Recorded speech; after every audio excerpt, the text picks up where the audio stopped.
During Thursday's briefing, reporters peppered White House Press Secretary Sarah Sanders with questions about Trump's casual relationship with the truth. Could you explain why the president, when he answered questions by reporters a few weeks ago about the $130,000 payment from Michael Cohen to Stormy Daniels, why the president was not truthful with the American people and with the people in this room, the Associated Press's Zeke Miller asked. As Mayor Giuliani stated, and I'll refer you back to his comments, this was information that the president didn't know at the time but eventually learned, Sanders replied. In a follow-up, ABC News' Jonathan Karl piled on. Sanders's answer that she offers the very best information she has at the time was telling, and did little to dispel a growing skepticism that the information she provides can be taken at face value. Former CIA and NSA Director Michael Hayden took note of this shift in an excerpt from his upcoming book, The Assault on Intelligence, American National Security in an Age of Lies. Other conservatives have also been troubled by Trump's casual relationship with the truth. What does public life look like without the constraining internal force of character, without the firm ethical commitments often, though not exclusively, rooted in faith?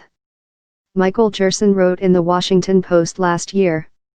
It looks like a presidential campaign unable to determine right from wrong and loyalty from disloyalty. It looks like an administration engaged in a daily assault on truth and convinced that might makes right.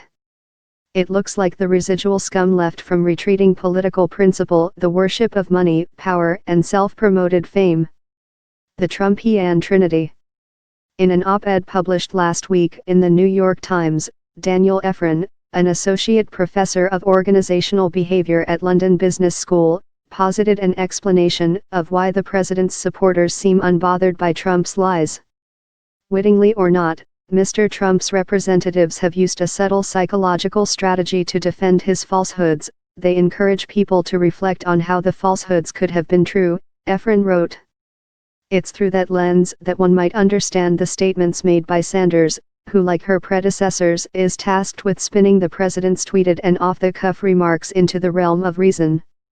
Last month, for example, she was asked by a reporter to justify Trump's resurfaced claim that millions of Americans had participated in voter fraud in the 2016 election. The president still strongly feels that there was a large amount of voter fraud, and attempted to do a thorough review of it, but a lot of states didn't want to cooperate or participate, Sanders said from her White House podium. We certainly know that there were a large number of instances reported, but we can't be sure how much because we weren't able to conduct a full review that the president wanted. But there's a simpler explanation, and it doesn't reflect well on him.